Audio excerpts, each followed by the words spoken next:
Bismillahirrahmanirrahim. Assalamualaikum warahmatullahi wabarakatuh.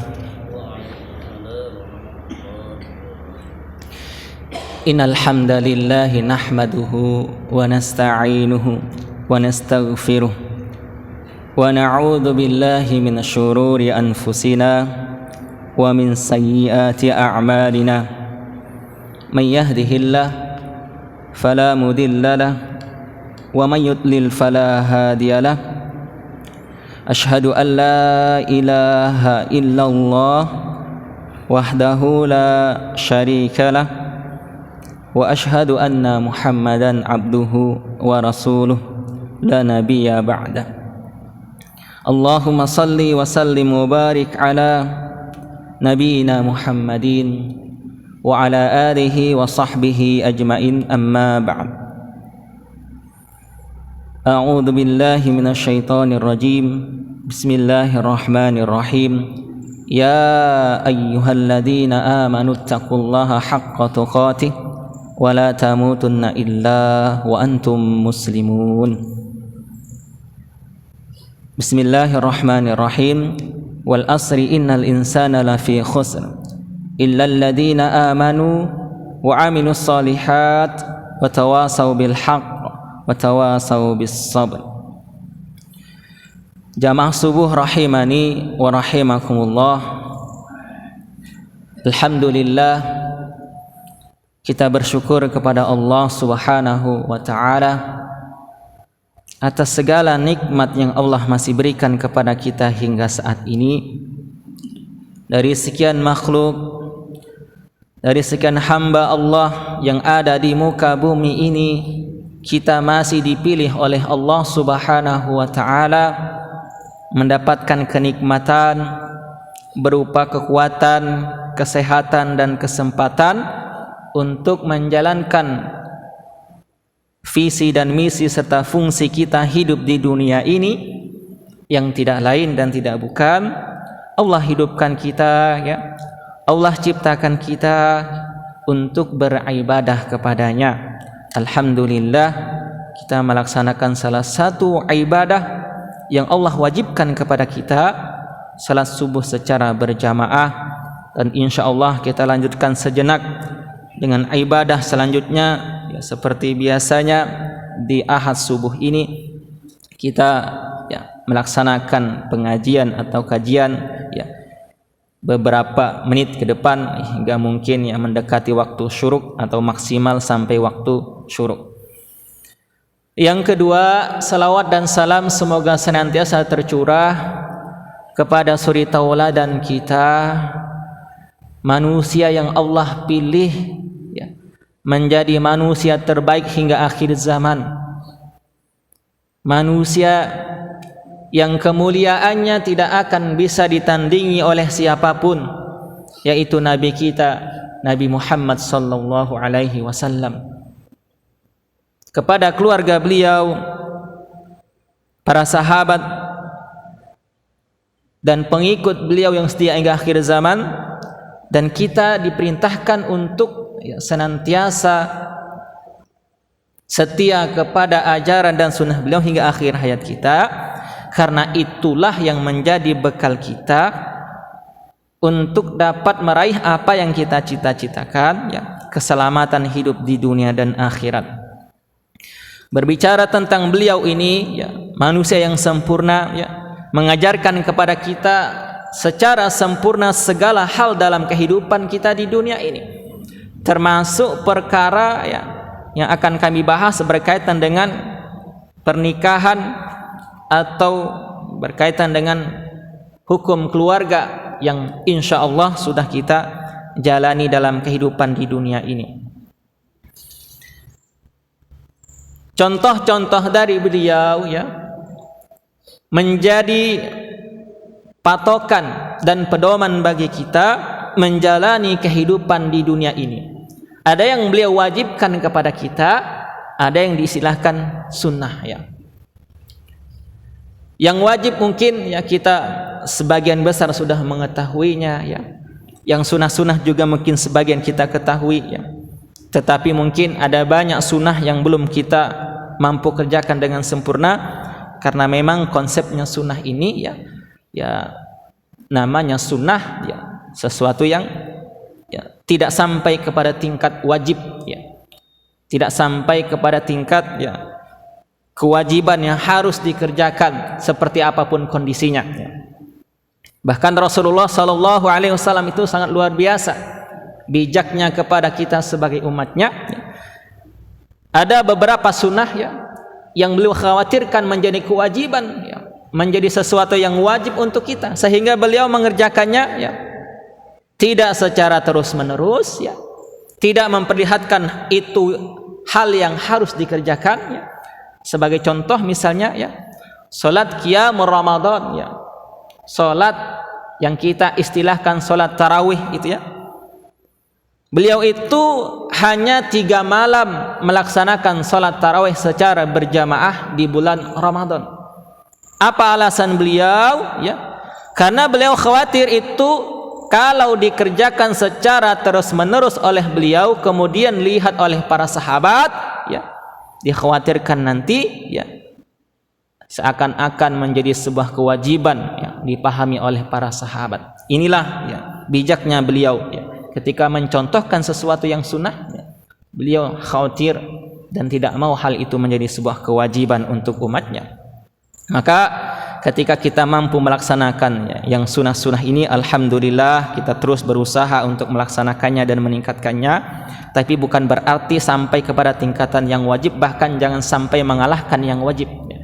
Kenapa kami sampaikan dapat mengalahkan yang wajib? Mohon maaf ya, kalau misalnya karena mengerjakan sunnah kemudian yang wajib dilanggar ya, itu tidak sesuai dengan ajaran Nabi kita ya. Kalau misalnya ada orang ya mengerjakan yang sunnah kemudian mengabaikan kewajibannya, maka ini sesuatu yang tidak ya diajarkan oleh Rasulullah sallallahu alaihi wasallam.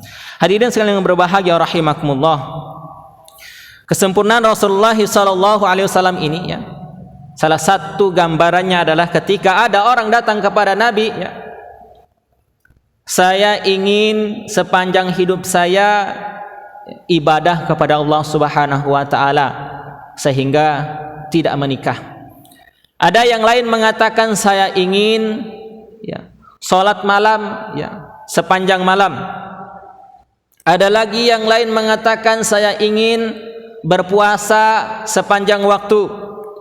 Ya, ini ibadah-ibadah yang baik ya. Ya, ibadah-ibadah yang diajarkan oleh Rasulullah sallallahu alaihi wasallam. Tapi apa kata beliau ya? Ternyata ibadah yang semacam ini tidak dibenarkan oleh Nabi ya. Tidak diajarkan ya yang seperti itu. Kata Rasulullah, aku beribadah kepada Allah tetapi aku juga menikah, kata beliau. Aku salat malam, salat tahajud, tetapi aku juga tidur. Aku berpuasa ya, kadang puasa 3 hari pertengahan bulan ayyamul bid, kadang puasa Senin Kamis, bahkan puasa sehari berbuka ya. Kata Nabi, aku berpuasa seperti itu tapi aku tetap berbuka. Artinya ya, ternyata ibadah pun kita itu tidak boleh berlebih-lebihan, Pak ya. Segala sesuatu yang berlebih-lebihan itu tidak baik bagi kehidupan kita. Nabi mencontohkan kepada kita, bahkan dalam perkara ibadah pun kita tidak boleh berlebih-lebihan, apalagi dalam urusan dunia kita ya. Termasuk mohon maaf urusan dukung-mendukung ini jangan berlebih-lebihan, biasa-biasa saja ya. Jangan berlebih-lebihan, karena kita berlebih-lebihan nanti jadi apa kita juga kita tidak tahu ya. Bahkan mereka mungkin bisa saja didamai saja nanti ketika selesai acara ini. Hadirin yang berbahagia rahimakumullah, pada kesempatan ini kami akan menyampaikan perkara terkait dengan walimatul urs ya, yang kita istilahkan ya resepsi pernikahan ya, bukan ya pesta pernikahan ya, karena ada yang mengatakan istilah pesta pernikahan itu tidak sesuai dengan kaidah ya yang diajarkan oleh ajaran Islam. Tapi resepsi pernikahan atau dalam istilah ya agama kita walimatul urs ya. Apa maknanya? Yang pertama ya, terkait dengan pengertian atau makna dari walimah ini ya, dari kata al-walamu ya, yang makna adalah pertemuan ya. Pertemuan ya, sebab kedua mempelai dalam pernikahan itu dipertemukan di dalam acara yang dinamakan walimah ya. Sedangkan secara istilah ya, walimah ini adalah hidangan ya. Jadi artinya walimah ini hidangan atau santapan ya, yang disediakan pada acara pernikahan ya. Jadi walimatul unus ya, khususnya dalam acara pernikahan itu adalah secara istilah menurut ya ulama fikih adalah sebuah hidangan atau santapan ya, yang disediakan dalam acara pernikahan. Jadi kalau walimah enggak ada makannya ya tidak bisa disebut dengan walimatul unus ya, karena arti secara istilah adalah hidangan atau santapan. Kemudian apa hukum melaksanakan walimah ini ya? Jumhur ulama mengatakan bahwa mengadakan walimah pernikahan adalah sunnah muakkadah ya. Sunnah muakkadah ya. Dalilnya apa? Dalilnya hadis riwayat Bukhari ya, bahwa Rasulullah sallallahu alaihi wasallam bersabda, annahu sallallahu alaihi wasallam aulama ala Safiyah bitamrin wa samnin wa akitin ya. Rasulullah sallallahu alaihi wasallam mengadakan walimah untuk Safiyah dengan hidangan kurma, minyak dan aktin.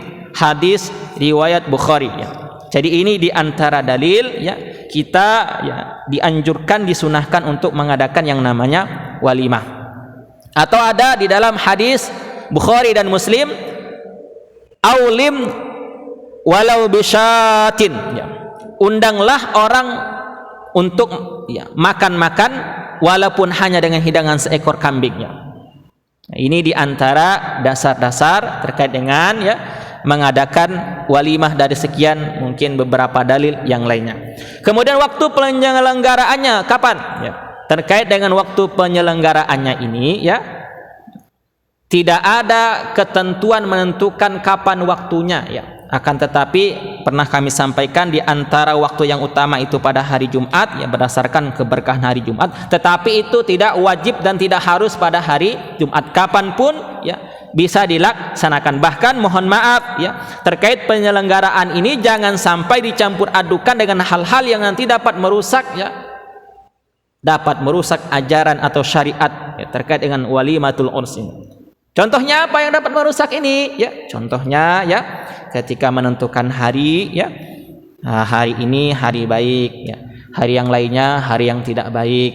Hari ini nanti kalau melaksanakan acara ini ya akan mendapatkan kebaikan-kebaikan, rumah tangganya ya langgeng, rumah tangganya ya bahagia dan seterusnya. Nanti kalau di hari yang ini ya nanti itu banyak sialnya dan sebagainya. Nah, kalau yang semacam ini dikaitkan dengan walimatul urs, perkara yang dapat merusak ya syariat ataupun ya walimatul urs itu sendiri. Sehingga sebagai orang yang beriman, khususnya kita ya yang sudah memahami ini, jangan sampai mengaitkan hal-hal itu ya dengan apa yang kita lakukan khususnya dalam kegiatan walimatul urs. Kenapa? Kalau kita melakukan hal itu, pertama dapat merusak ya, dikatakan sebagai ya bisa jadi ya syirik dan lain sebagainya, mengarah kepada syirik.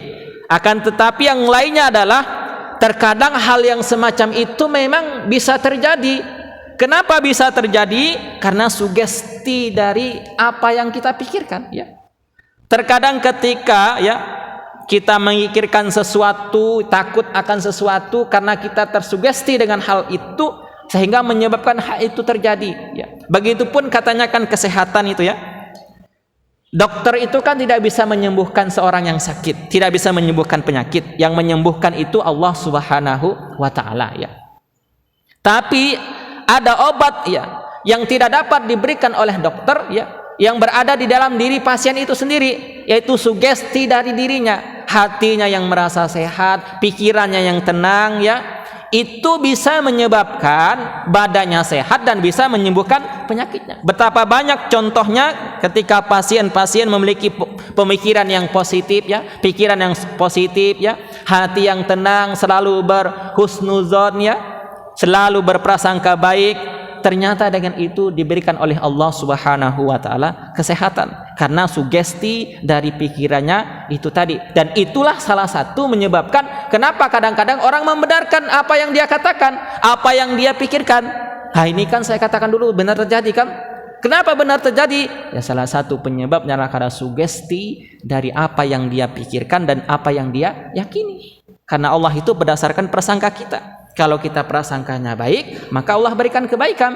Kalau prasangka kita buruk, maka keburukan yang bisa jadi ya akan terjadi. Itu terkait dengan waktu penyelenggaraan. Kemudian hukum menghadiri walimah. Nah, ini mungkin ya, pernah ditanyakan di grup kita ya terkait misalnya hukum ketika undangan itu lewat grup. Ya, bagaimana hukumnya? Ya. Akan tetapi secara umum ya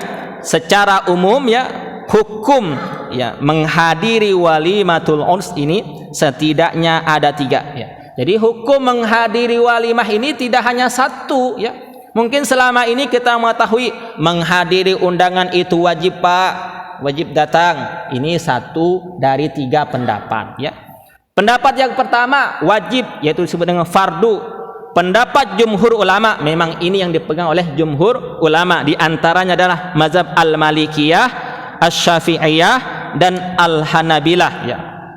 Mereka sepakat mengatakan bahwa menghadiri undangan walimah hukumnya fardu atau wajib ya. Wajib untuk kita datangi. Apa dasarnya? Di antaranya hadis riwayat Bukhari dan Muslim, apabila kamu diundang walimah maka datangilah ya. Dalam hadis ini ketika kita diundang diperintahkan untuk datangilah undangan tersebut. Kemudian hadis lain dalam hadis riwayat Muslim ya,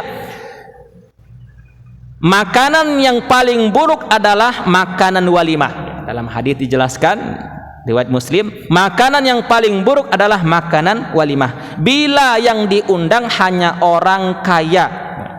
Jadi ketika sebuah acara walimah, pilih-pilih yang diundang pejabat-pejabat saja, orang-orang yang terkenal saja, orang-orang kaya saja, maka Rasulullah mengatakan hidangan yang semacam ini atau undangan yang semacam ini salah satu hidangan dan undangan yang paling buruk ya. Sedangkan orang yang miskin ditinggalkan, dilupakan ya, tidak diundang karena dia tahu ini orang kalau datang ya, kalaupun ngisi amplop ya nggak sebanyak orang yang lainnya gitu. Maka kalau punya pemikiran ya, punya keyakinan, berpendapat semacam ini, kata Rasulullah, hidangan dan undangan yang semacam ini adalah undangan yang paling buruk.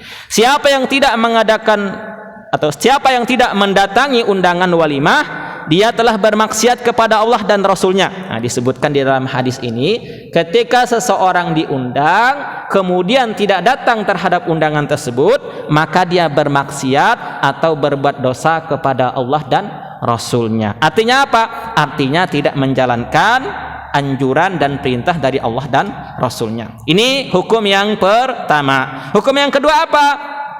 Hukum yang kedua adalah sunnah ya. Jadi bukan hanya wajib ya. Ada ulama yang berpendapat mendatangi walimah itu adalah sunnah ya. Ini pendapat dari ulama mazhab Al-Hanafiyah ya, dan sebagian ulama Asy-Syafi'iyah ya. Salah satu ya pendapat dari ya, ulama dari kalangan Al-Hanabilah juga, yaitu Syekh Islam ya Ibnu Taimiyah ya, Syekhul Islam Ibnu Taimiyah rahimahullahu taala mengatakan mendatangi undangan walimah itu tidak wajib tetapi sampai kepada sunnah. Ini pendapat yang kedua ya. Kemudian pendapat yang ketiga ya, yaitu fardu kifayah. Nah, ini fardu kifayah ya. Fardu kifayah yaitu ketika ya diundang untuk mendatangi walimah suatu kaum, kemudian di sana sudah ada yang mendatanginya, ada yang sudah datang ke sana, maka gugurlah kewajiban yang lainnya yang tidak bisa datang atau mendatangi undangan tersebut. Ini hukum yang ketiga adalah fardu kifayah ya. Ini pendapat sebagian dari ulama Syafi'iyah ya, kemudian pendapat dari sebagian ulama Hanabilah ya. Jadi setidaknya ada 3 ya hukum ini secara umum. Kemudian dijelaskan ya di dalam ya hukum yang pertama tadi ya. Hukum yang mengatakan mendatangi undangan walimah itu adalah fardu atau wajib. Itu ketika ya undangannya bersifat langsung kepada yang diundang ya. Misalnya ya menyebutkan nama ya.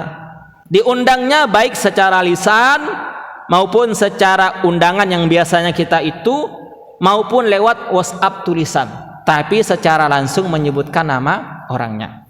Menurut jumhur ulama ya, terkait dengan undangan secara umum di sebuah grup WhatsApp itu tidak sampai kepada wajib kita ya datangi ya.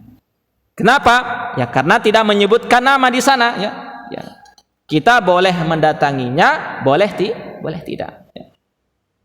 Jadi jumhur ulama yang di fardu tadi itu ketika diundang secara langsung itu sifatnya wajib, fardu ya, wajib untuk mendatangi undangan yang jumhur ulama tadi mengatakan seperti itu. Tapi kalau undangannya seperti di zaman kita sekarang ada yang cuma lewat grup WhatsApp, tidak menyebutkan kepada siapa, tidak menyebutkan namanya, maka itu tidak termasuk yang wajib tadi atau yang fardu. Tapi kalau kita mau mendatangi ya silahkan saja, boleh saja karena kita diundang di grup tersebut. Dan itu lebih baik. Tapi kalau kita tidak bisa mendatangi ya tidak masalah ya. Karena apa?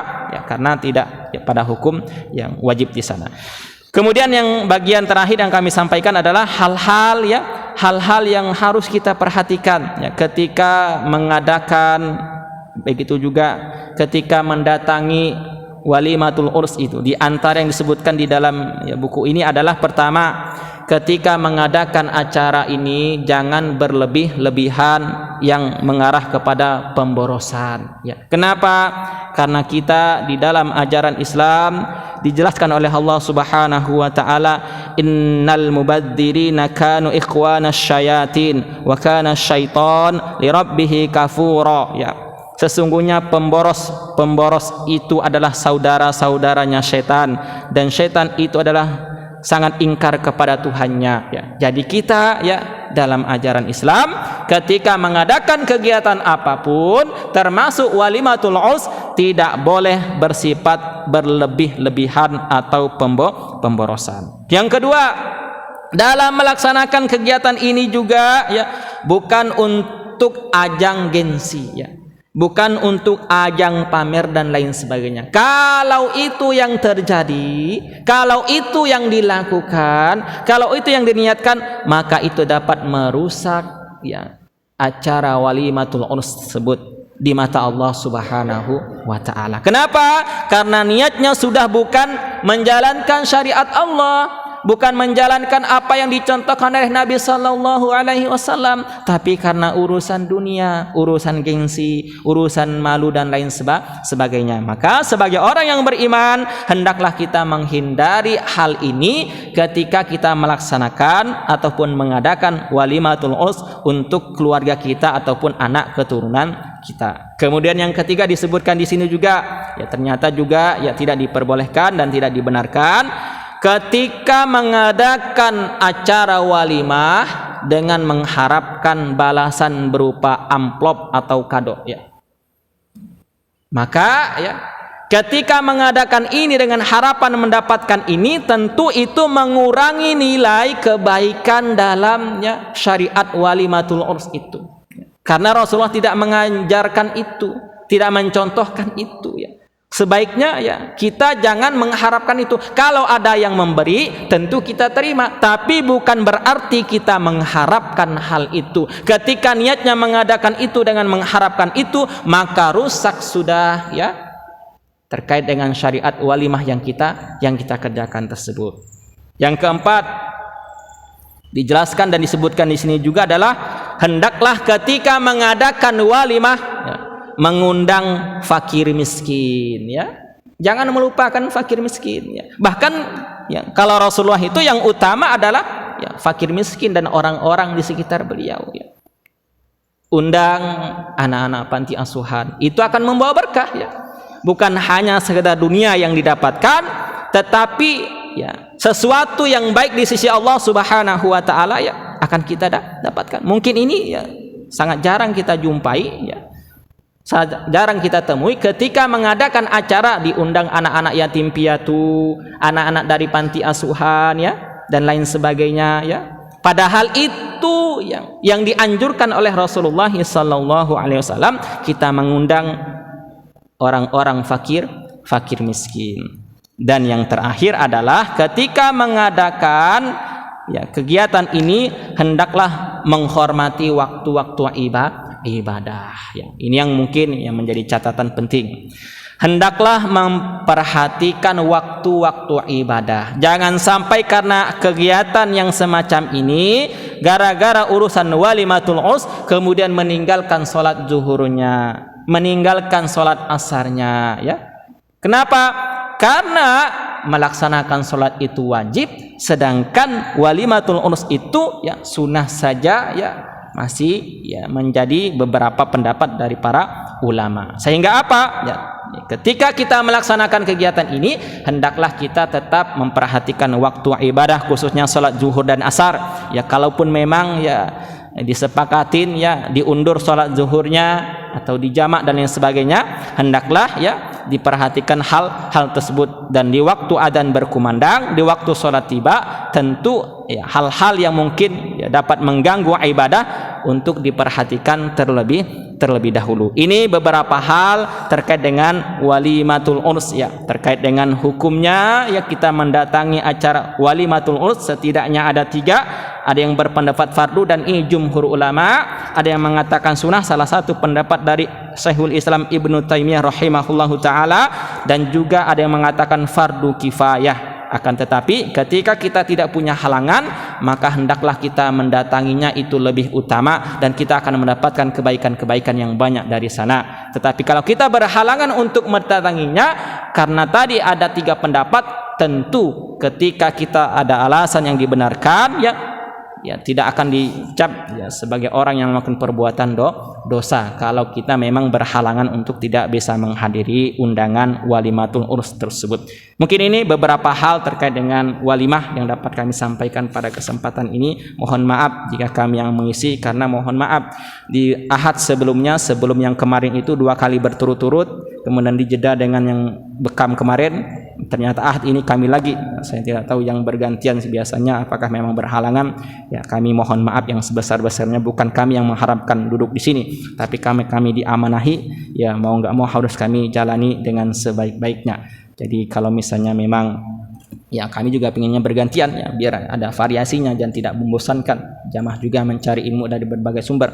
Tapi ketika kondisinya seperti ini ya tetap akan kami jalankan dengan baik-baiknya. Semoga menjadi kebaikan bagi kami pribadi dan hadirin sekalian, dan kita dapat meraih keberkahan hidup di dunia dan akhirat, serta kita dapat mengamalkan kebaikan-kebaikan dalam kehidupan kita di dunia yang sementara ini.